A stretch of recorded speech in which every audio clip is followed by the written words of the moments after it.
sebesar gunung Himalaya tingginya, maka itu gunung akan runtuh. Harta itu akan habis hanya untuk membayar oksigen yang setiap hari panjenengan hirup, dan membayar daripada zat-zat yang beracun yang dikeluarkan berupa karbon dioksida itu. Itu baru oksigen. Belum nikmat panca indera yang Allah berikan. Mata, mulut, tangan, perut, maaf, kemaluan dan semuanya yang Allah berikan untuk kita semua. Tanpa sedikit pun Allah menagih. Maka tugas saya dan panjenengan adalah bersyukur. Ya, terus bersyukur dengan keadaan apapun. Alhamdulillah, di antara bentuk syukur kita sebagai hamba Allah, tentunya kita hidup ini tidak bisa sendiri, Pak. Laki-laki memerlukan wanita, wanita memerlukan laki-laki. Makanya kita ini diikat dengan aturan syariat. Di saat laki-laki kepengen kepada wanita, maka harus melalui pintu yang bernama babun nikah. Pintu ini adalah syariat yang tidak boleh siapapun dari hamba Allah yang muslim, yang muslimah untuk tidak melaksanakannya dan menjalankannya. Harus, kalau engkau ingin menjadikan wanita itu halal ataupun lelaki itu halal menjadi pasangan yang halal untuk kehidupanmu, maka harus melalui pintu yang namanya nikah.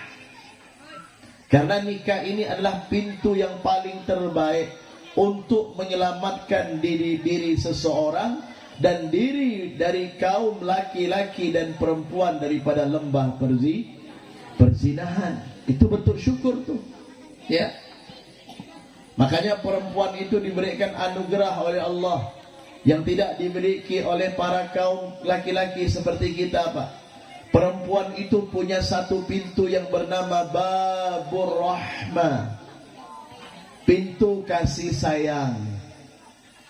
Nah, pintu kasih sayang ini sifatnya rahasia dan tidak boleh dimasuki secara asal-asalan. Harus dengan tuntunan Nabi, mengikuti daripada sunnah Nabi. Rasulullah SAW bersabda di dalam hadisnya, an-nikahu sunnati, faman lam ya'mal bisunnati falaysa minni. Nikah adalah sunnahku, maka barang siapa yang tidak mengamalkan daripada sunnahku, maka bukan daripada golonganku. Ingat, hadis ini jangan ditelan mentah-mentah, Pak. Oh, berarti Habib ulama yang enggak nikah seperti Al-Imam An-Nawawi dan imam-imam yang lain berarti enggak ngamalin sunnah Nabi. Itu ada istisnanya, ada mustasnayat, ada pengecualian. Kalau mereka para imam, para ulama yang mereka tidak menikah bukan karena sengaja, tetapi karena ada faktor. Ada mereka yang disibukkan dengan urusan mereka kepada Allah, sehingga tidak ada waktu mereka untuk bersosial dengan manusia secara dekat, hubungannya kepada Allah. Ada yang sibuknya berdakwah, mengarang kitab seperti Al-Imam An-Nawawi dan semua para imam yang mungkin mereka enggak sempat untuk menikah. Itu beda, Pak. Jangan disamakan itu.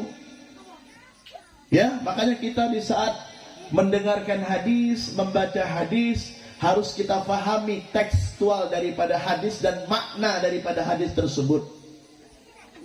Ini secara umum yang disampaikan oleh Nabi. Mereka yang diberikan kesempatan, yang diberikan waktu, yang diberikan daripada keinginan, bahkan mungkin meluapnya nafsu, sehingga dikhawatirkan masuk ke dalam jurang perzinahan, maka lebih baik mereka menikah.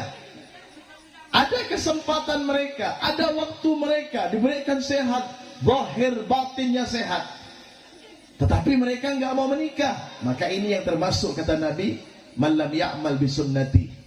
atau raghiba min sunnati, mereka yang apa? Yang berpaling, yang enggan, tidak mau mengamalkan daripada sunnahku. Adapun yang lainnya yang tadi saya sebutkan itu pengecualian. Mereka tidak termasuk. Kenapa?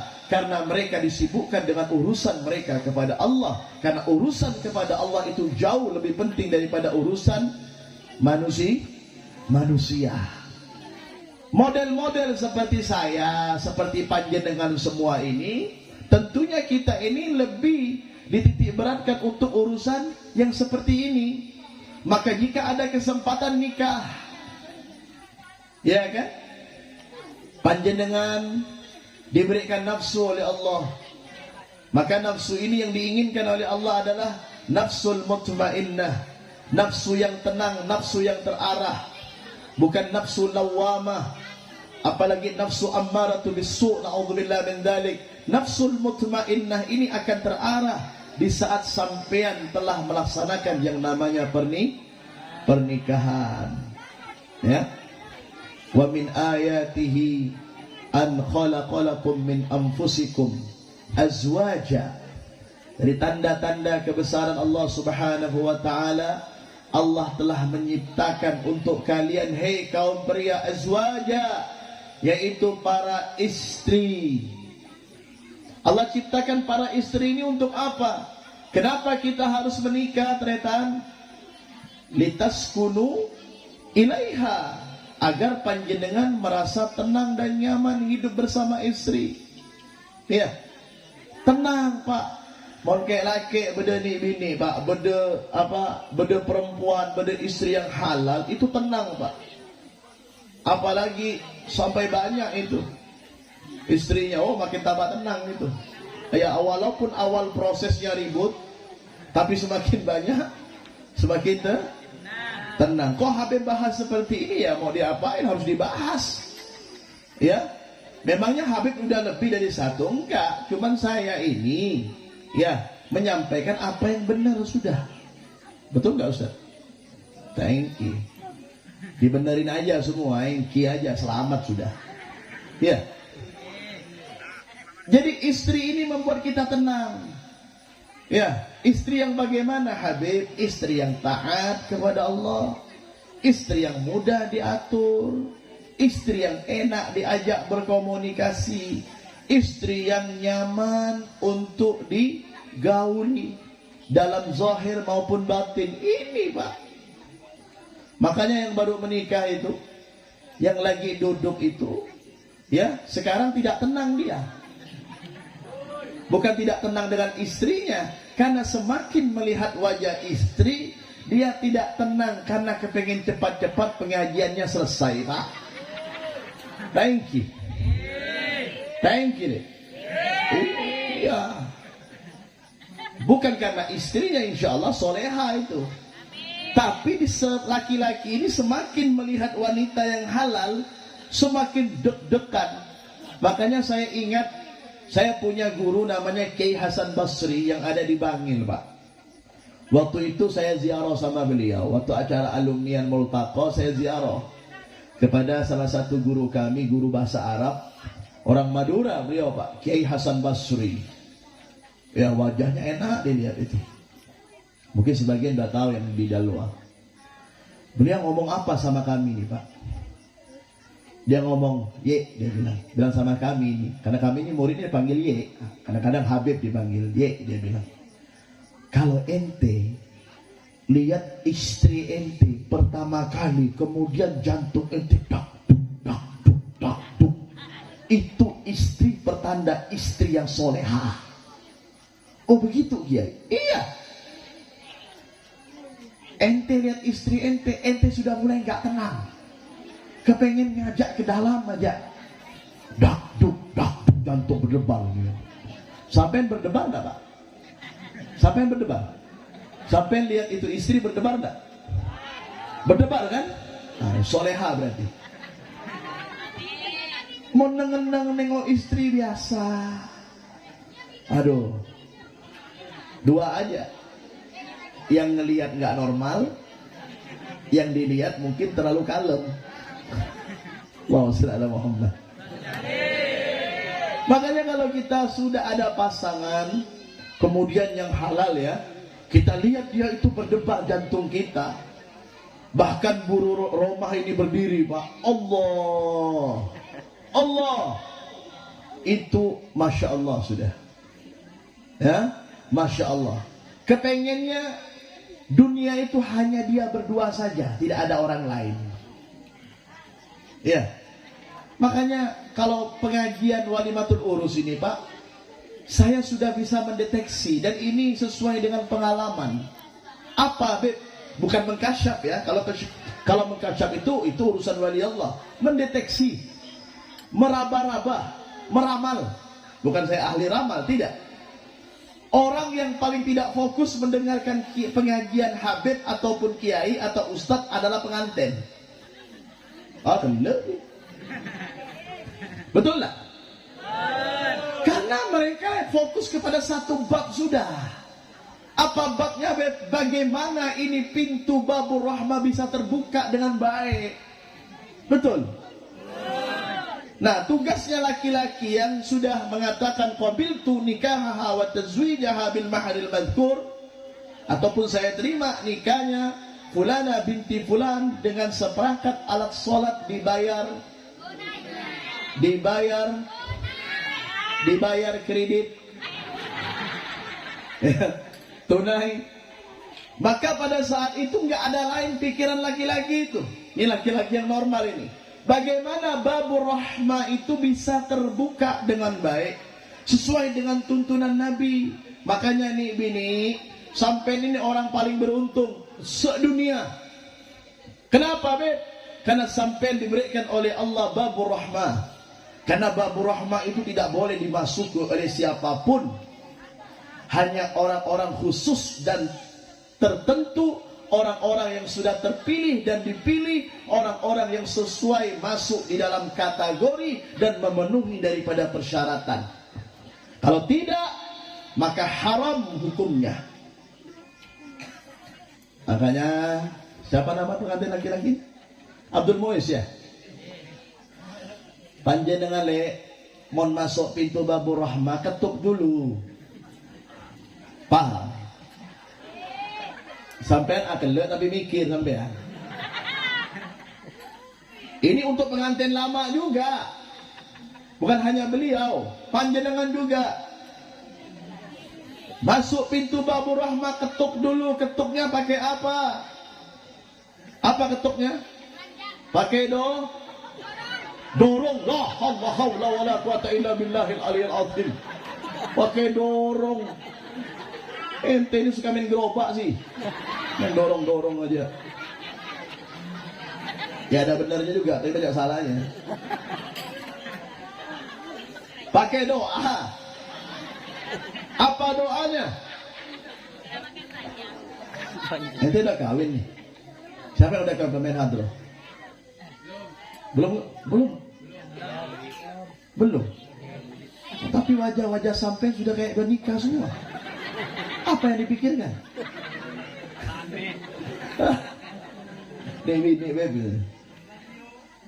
Baca doa Allahumma jannibni syaitan wa jannibni syaitan ma razaqtana. Ada yang baca Allahumma barik lana fi ma razaqtana wa qina adzabannar. Ada itu.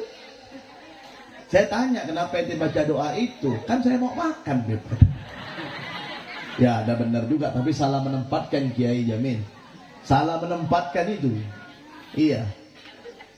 Setelah baca doa, sebelum itu sholat sunnah dulu. Ya akhina Abdul Muiz, panjenengan sholat sunnah, ikut cara Rasul. Ya, ini saya sampaikan bukan cerita-cerita yang sifatnya begini begitu, tidak. Ini sesuai dengan tuntunan. Jangan kita ikut gaya-gaya orang-orang di luar sana. Oh, kalau ente mau tahan, ente minum jamu, ente minum pil. Pil apa? Jamu cap sape. Ente bukan hewan, ente manusia, ternyata. Betul? Iya.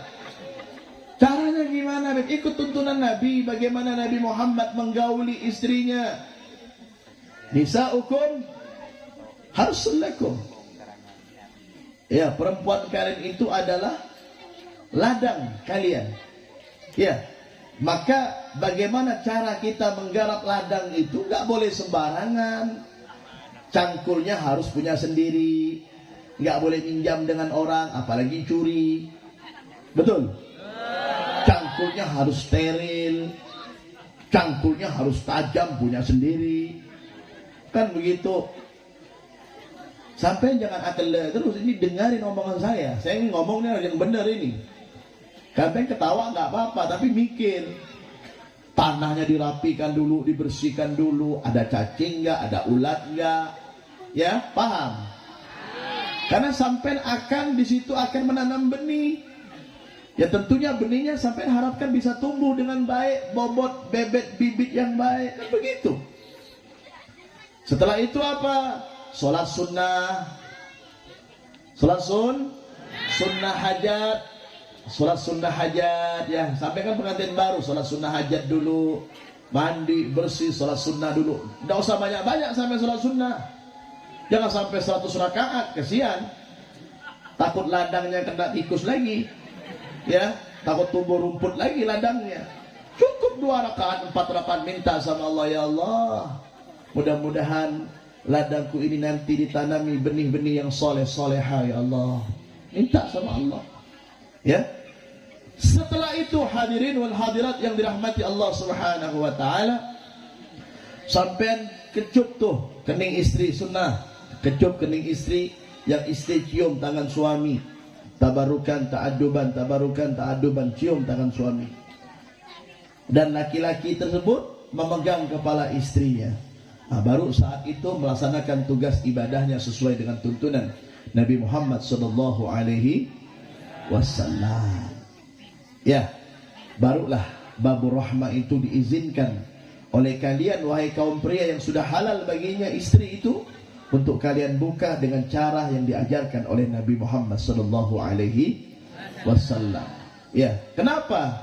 Karena sangat sensitif dan berbahaya. Jikalau panjenengan tidak mengikuti tuntunan Nabi Muhammad, maka yang ikut serta di dalam hubungan biologis itu adalah syaitan dari pihak ketiga. Yang ikut serta andil di dalam menikmati, di dalam melaksanakan tugas sampean, setan juga ikut. Na'udzubillahi min. Makanya jangan heran Pak, kita lihat para ulama-ulama kita, para habaib kiai kita, kenapa anaknya soleh soleha? Kenapa? Karena mereka semuanya melakukan hal yang diajarkan oleh Nabi Muhammad dengan cara yang benar, bukan asal-asalan. Istri ini bukan hanya tempat pemuas nafsu, tetapi bagaimana dia bisa mengarahkan nafsu kita untuk bisa lebih baik. Mudah-mudahan itu bisa kita laksanakan. Amin ya rabbal alamin. Kemudian Habib, saya kepengen keturunan saya ini soleh soleha. Tentunya memilih pasangan itu sesuai apa yang dianjurkan oleh Nabi Muhammad. Rasulullah bersabda, tungkahul mar'a li arba'in. Nikahi perempuan itu karena 4 syarat. Dengar nih ya. Mudah-mudahan ya Abdul Muiz ini ada pada istri panjenengan dan istri kita semuanya Pak, amin.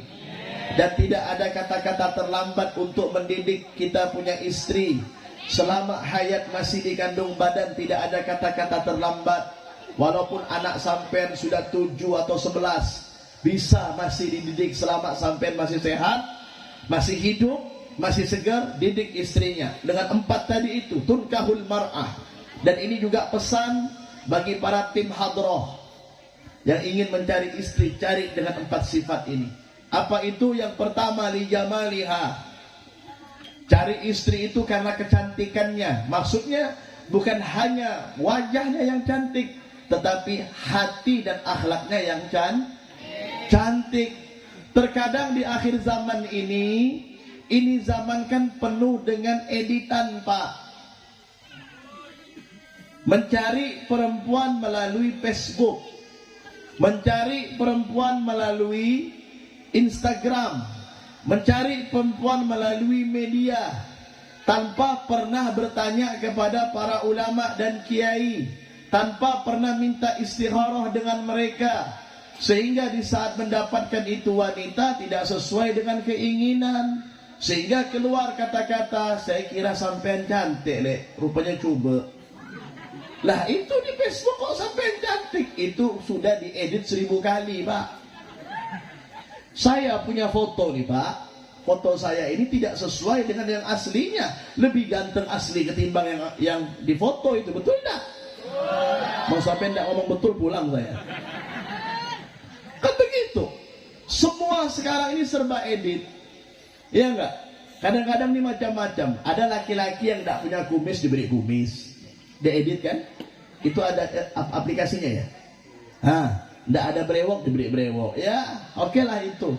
Ini kadang-kadang perempuan kepengen dia menggait itu laki-laki, atau laki-laki kepengen gait itu perempuan, diedit wajahnya. Kalau memang sudah ganteng ya ganteng, nggak perlu diedit-edit Pak. Sekarang ini kan orang ini perlu yang namanya pencitraan, betul nggak? Apa? Gaya-gayaan supaya kelihatan eksis kan? Ya perlu sih, hal seperti itu perlu. Tetapi kita jangan terkecoh dan terjebak. Hati-hati tretan. Milih perempuan, sarannya Habib harus sesuai dengan petunjuk ulama. Kita punya habaib, kita punya kiai, kita punya guru. Mintalah arahan dan fatwa dari mereka. Jangan kita sembarangan. Jangan hanya modal cantik tapi akhlaknya nggak bagus. Setelah dia nikahi kita, orang tua kita dia buat kurang ajar, ya kan? Dia hanya mau dengan kita dan harta kita, tetapi emak dan ibu bapak kita dia tidak baik. Na'udzubillahi min. Ingat ya semua nih, kita nih anak laki-laki Pak, milik abah dan umi kita. Kita nih anak laki-laki milik bapak dan embuk kita. Sampai kapan Habib? Sampai mati.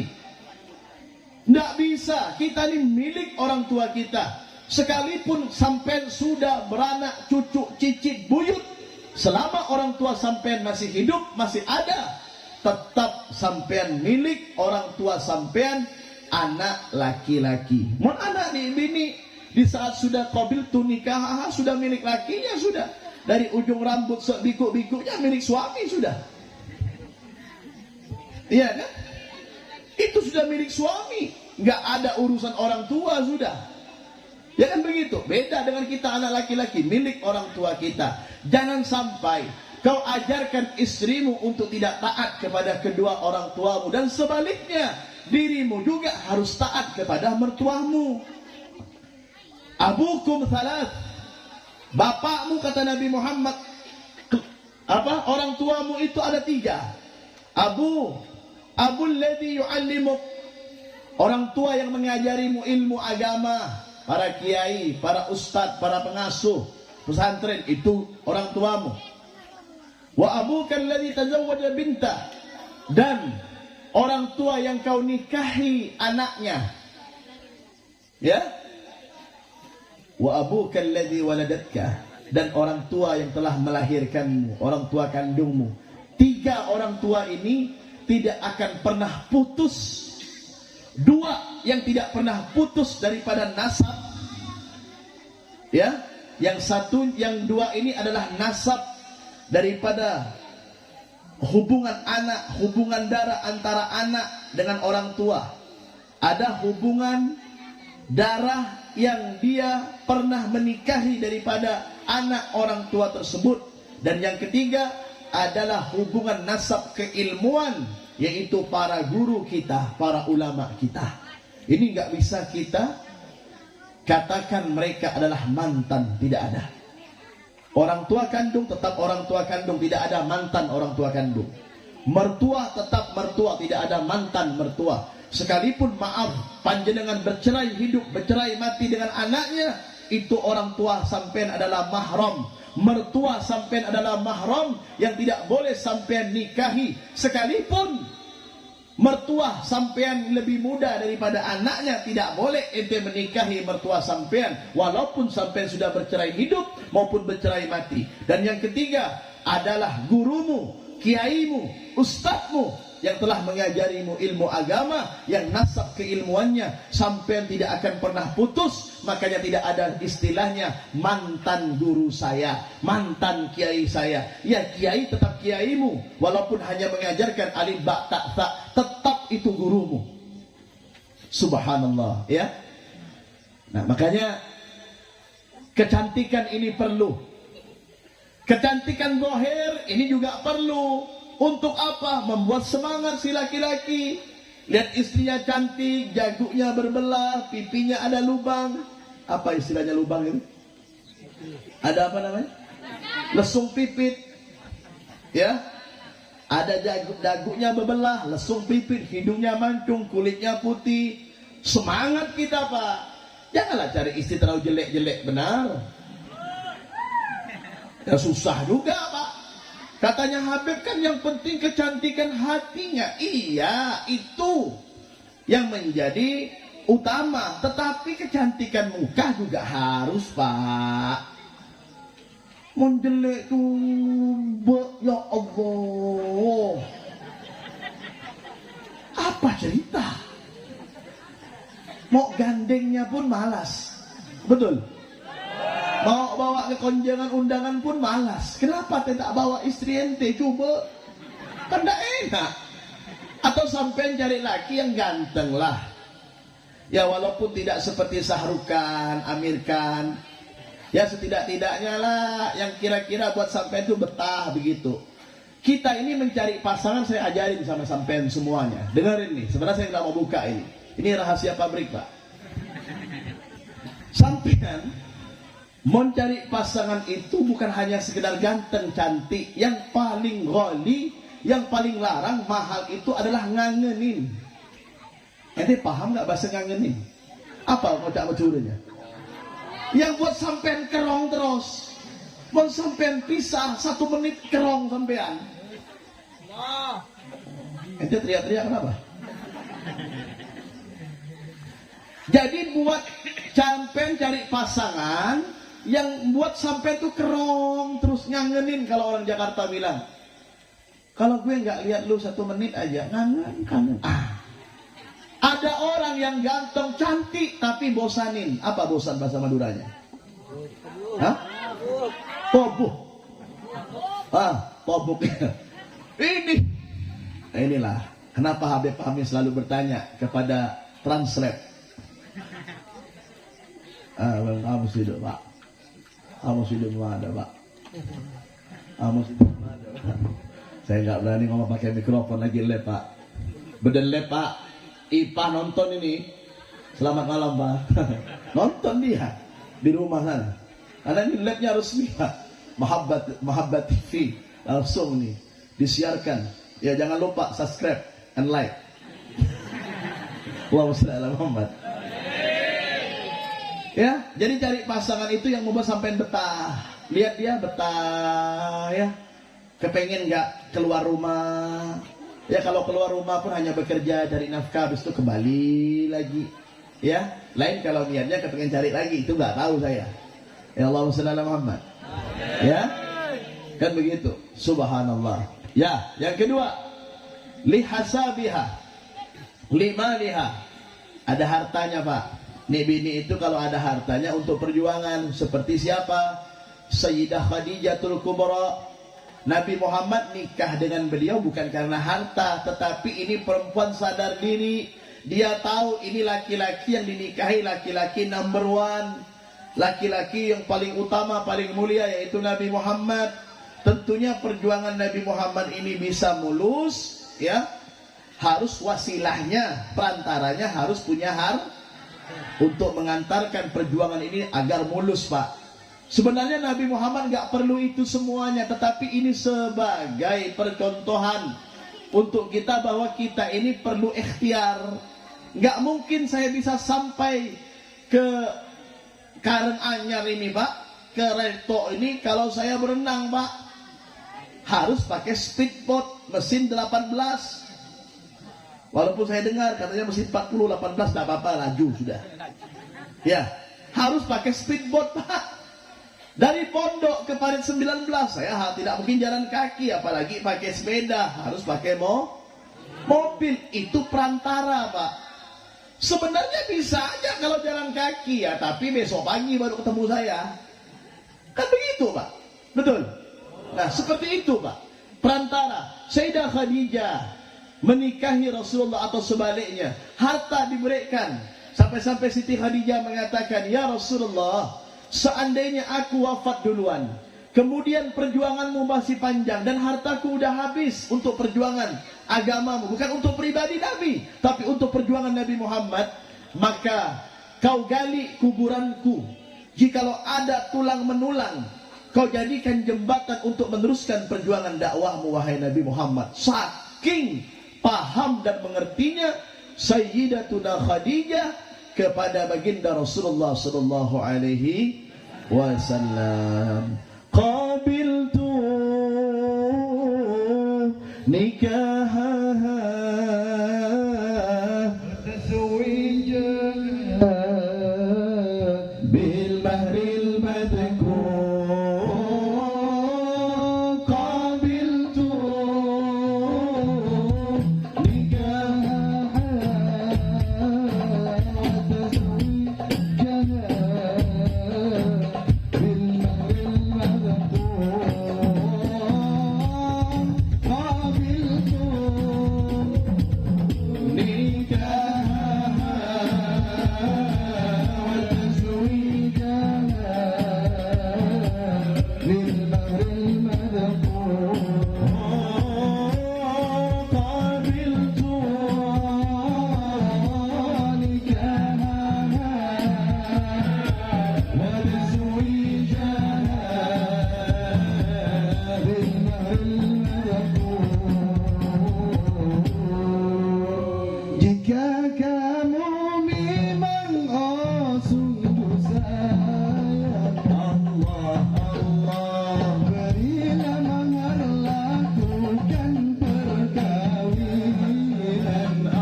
Allahumma shalli ala Muhammad.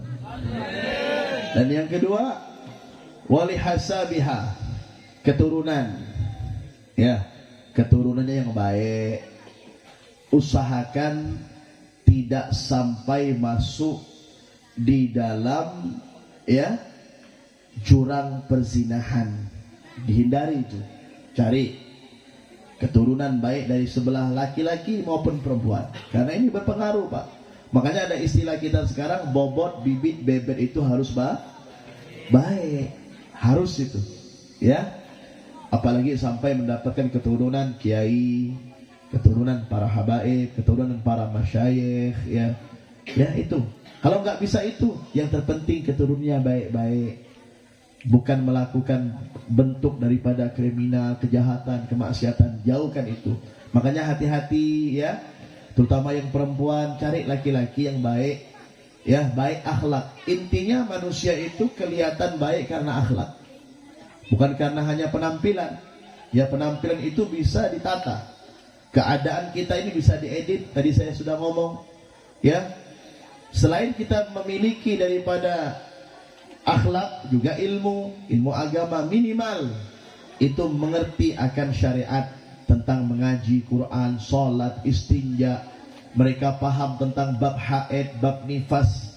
Cari laki-laki yang seperti itu.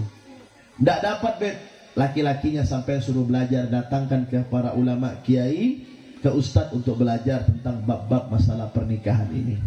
Yang keempat, yang paling penting adalah walidiniha, yaitu agamanya harus baik. Perempuan ini kalau agamanya udah baik, kita aman, Pak. Kita aman, benar. Perempuan kalau sudah agamanya bagus, maksudnya dia memang Islam.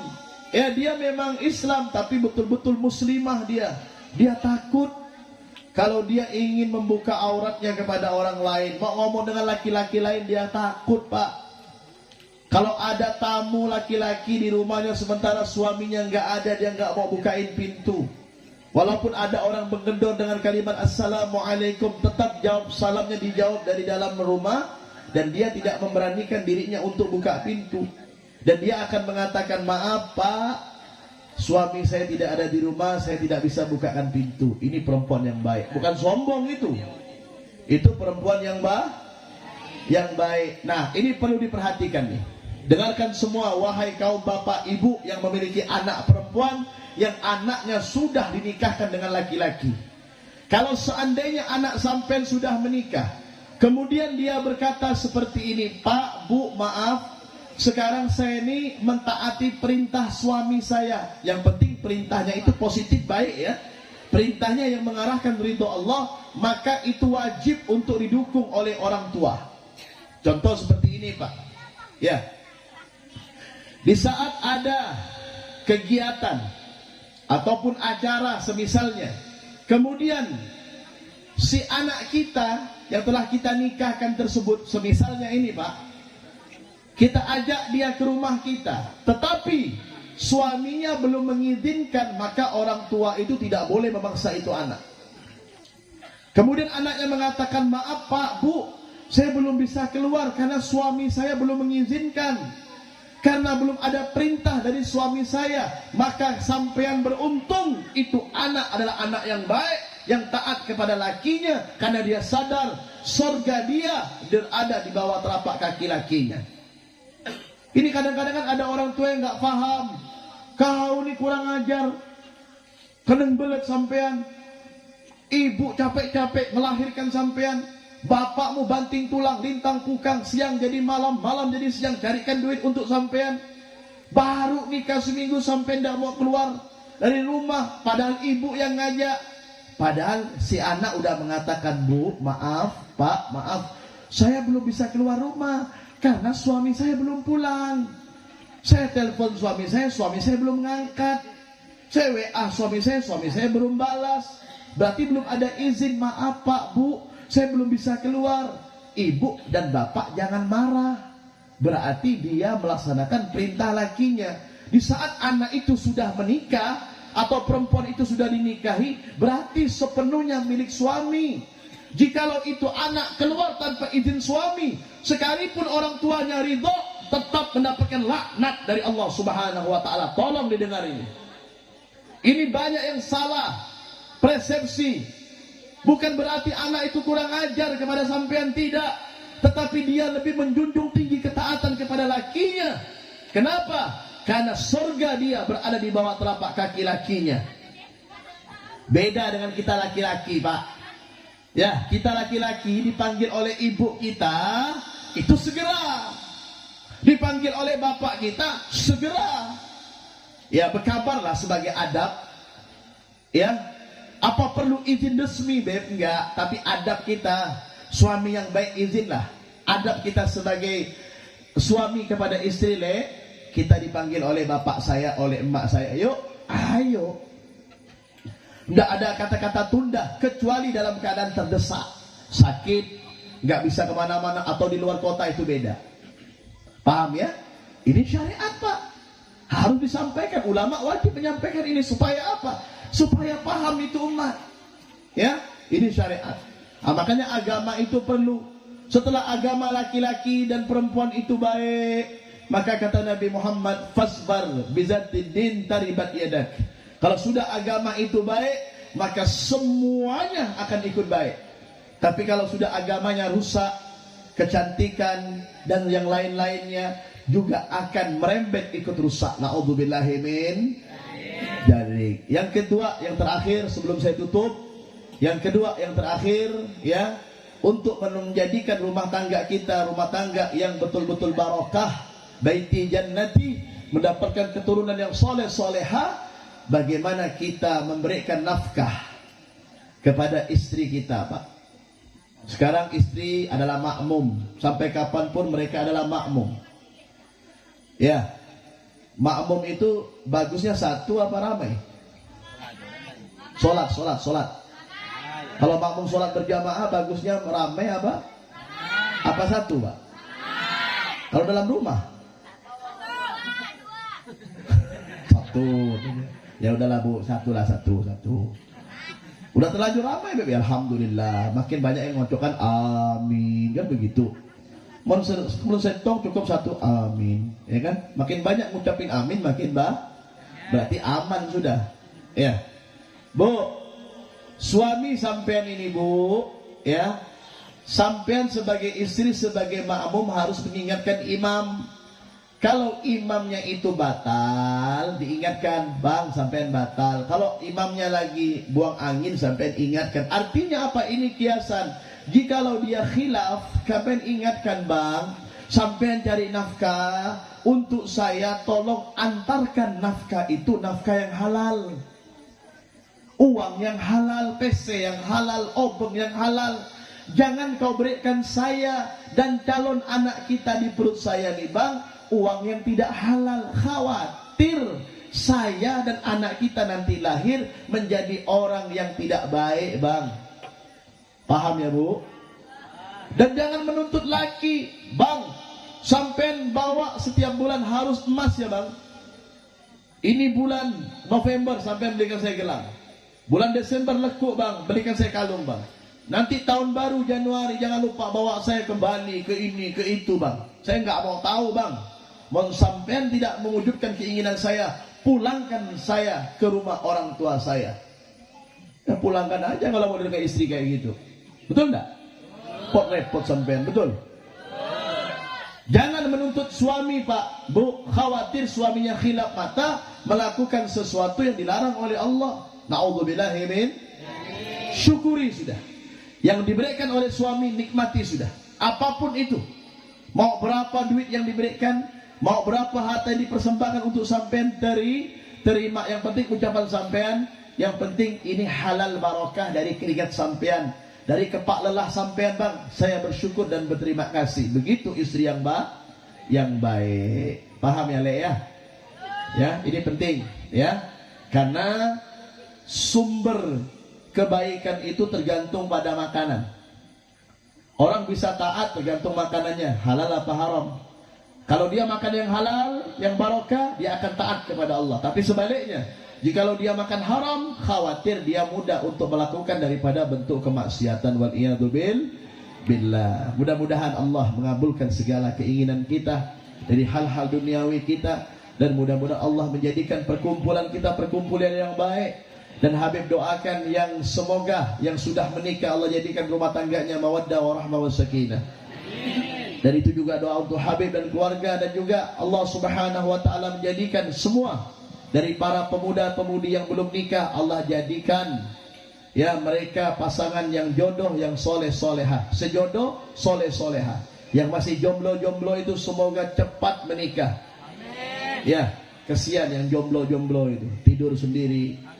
Ya kan, khoyal, main HP, tidak ada yang bisa dimain, ya kan, makanya cepat nikah. Ya, ini berapa? Ini berapa umur nanti? 18 belum. Ini apalagi di belakang itu berapa? Berapa? 40 tuh. Ya, yang penting kita ikut aturan ya. Aturan syariat diikut. Aturan kalau pemerintah buat aturan ikut. Ya. Buat buku nikah, ikut aturan, tidak apa-apa, Pak. Jangan kita ngelawan arus sudah. Yang penting selama yang wajar ikut. Ya, paham ya? Nah ini. Itu mudah-mudahan Ya, ini diberkahi oleh Allah Subhanahu wa ta'ala. Masya Allah. Ini saya ketemu Ustaz Jamil udah lama ya. Berapa tahun gitu? Belasan tahun ya. Dulu saya masih kurus, sekarang sudah lempo Pak. Ya, lagi gula masih rektum. Ya, Alhamdulillah, Masya Allah. Saya naik speedboat, saya gini-gini tadi Pak. Ngeri saya tadi Pak. Malam Pak, cerita kawan kita, Beb di sini ada muara Beb. Ngeri Beb. Diam saya Pak, tawakal sudah. Makanya kalau saya di area Reto, area apa nama daerah-daerah ini, tetap saya perginya ramai Pak. Mau ketibik takut udah Pak. Bukan takut apa Ainggi beda ini ya. Berarti Habib takut ya? Bukan takut ya, menghormati, menghargai. Makanya diajak ramai-ramai ya. Alhamdulillah. Makasih banyak sudah disambut dengan makanan yang enak. Saya baru kelihatan ayam di sini besar-besar Pak ya.